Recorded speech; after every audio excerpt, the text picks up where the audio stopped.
Hey guys, so it is another video in my Pale and Cruelty-free series, and this week it is Fenty Beauty. I finally managed to get my hands on some of this. So the story behind this is the fact that I saw it first in literally the week that it launched when I was in Paris. I failed to get it there, even though I saw tons of them in the Sephora's there, and I got back to England. I read a load of reviews about it, I got really excited, I went to Harvey Nichols, and there was an hour-and-a-half queue to be seen at the Harvey Nichols, and you can only buy this stuff in Harvey Nichols, and I was not going to buy it online because I really wanted somebody to actually colour match me. I kind of gave up, and then I was in Harvey Nichols in Manchester, and I decided to get colours tested there because there wasn't a huge queue. And I kind of agree with like the exclusivity of having this only be available in certain places like Harvey Nichols or Sephora, which means it limits it to very few stores that you can purchase this in, which can be quite awkward because I didn't purchase this for so long because I simply couldn't be seen by a makeup artist straight away. So I got the shade 110. It is actually the second lightest. It also says shake well on the inside flap, so I'm going to do that, even though there's probably no way that the product can move when it's inside a tube like this. Glass tube, very nice, I did really like it. When I was colour matched in the store, I had a primer put on. I have put a primer on, a NYX one. I like it okay. It has been on my skin for quite a while, so I don't think that will make much of a difference. Foundation itself, let's read the blurb. The blurb on the box is medium to full coverage for all, long wear, light as air.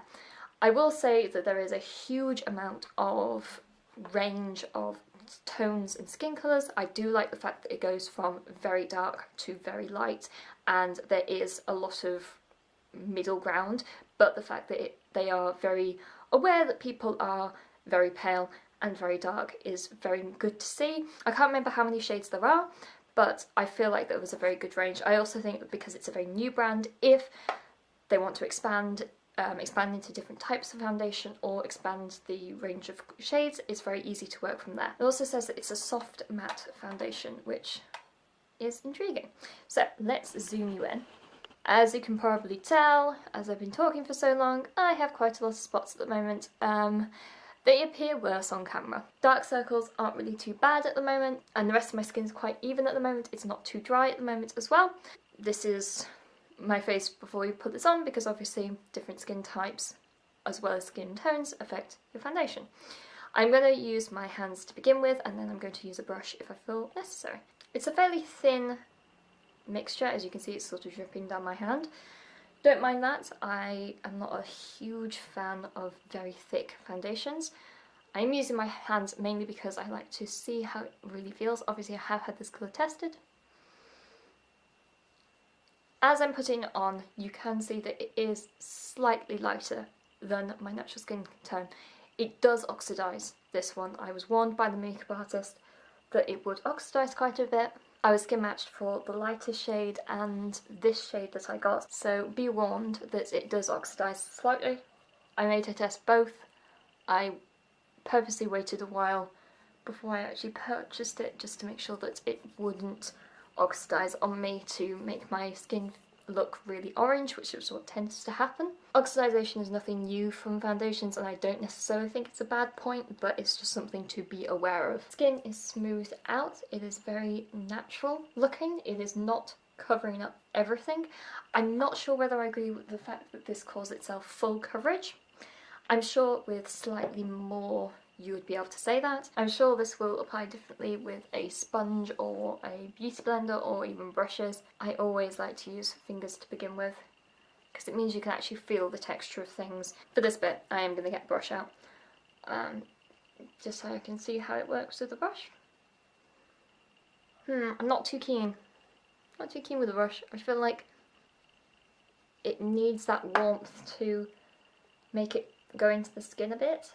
I feel like when I was just using the brush just then, it was just kind of swiping away the foundation, which isn't very good. I see a tiny little problem with this foundation. I'm just going to zoom you in as far as possible. I'm not sure whether you can see this very well, but around my nose there is quite a bit of dry skin. This is just normal for people, and I feel like it is clinging to it quite a bit. I feel like because it's a matte shade, it is clinging a lot. It's very common for that to happen. I'm not going to begrudge it. It may be that this foundation in particular isn't great for people with drier skin, but I do have a primer below it anyway, so you never know. It just means that this isn't suitable for somebody with dry skin. So maybe in spring, when my skin isn't as dry because it's not as cold, maybe that would be a better time to use this foundation. Let's get rid of it on my lips, just because that doesn't look great. I also have very dry lips. I'm not looking the greatest, but I'm a real person with real skin, so I'm allowed to have dry bits on my skin, I'm allowed to have spots. So, let's discuss the spots whilst we are on the spot trouble. So, very simply, I think that it has concealed quite a lot. It's given my face a very neutral base to it. In terms of what it actually looks like in foundation, this is kind of what I want my foundation to look like, as in a semi-matte, as in it looks like it's already been powdered. I feel like if I powder any more, it will go to a full matte. It is quite good at evening out my skin tone. I will say that obviously the spots have not been completely covered. The darker circles around my eyes have been covered quite well. But once again, this is a foundation, not a concealer, so if I was to put some concealer on, then that might make it a lot better. I don't think that you should expect, even with a full coverage foundation, to have it be 100% coverage. I don't think that's very good. I think that a natural looking foundation where it actually lets your skin look like skin is a lot better. I'm going to quickly do the rest of my makeup. I've put the rest of my makeup on. I haven't powdered my face, I don't really see the need. I think that it is great on my skin now that it is kind of dried. I think that the colour match especially is very good. I don't know how it would look if it was a shade lighter. I think that having the second to lighter shade is actually probably better for me. So I also think that if you are paler than me, there is a shade lighter than you.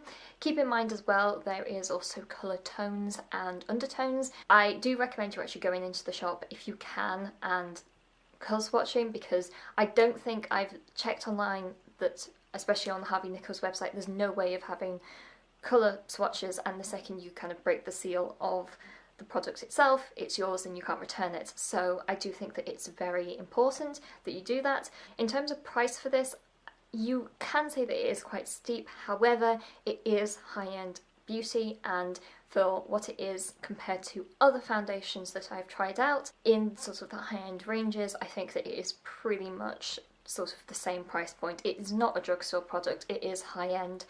I think that it especially feels quite high-end, everything from like the bottle to the packaging and everything else. I feel like that is very, I don't want to say luxurious, but it does kind of feel that way, and it is a very good foundation, I find. I think that the way that it has dried and the way that it actually makes my skin look, it is, as it says, semi-matte. I would say that you probably could build upon this, especially if you were using a brush or maybe a beauty blender, it would be full coverage.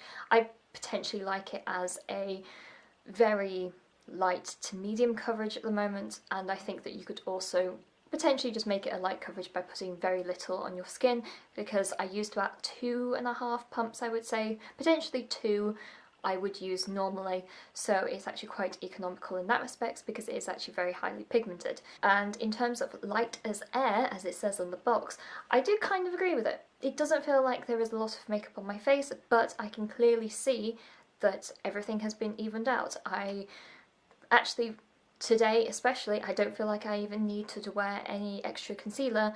I can just wear this, so I think that it is much lighter than some other products that I've been using recently, which have been much thicker. I think that is also to do with consistency as well.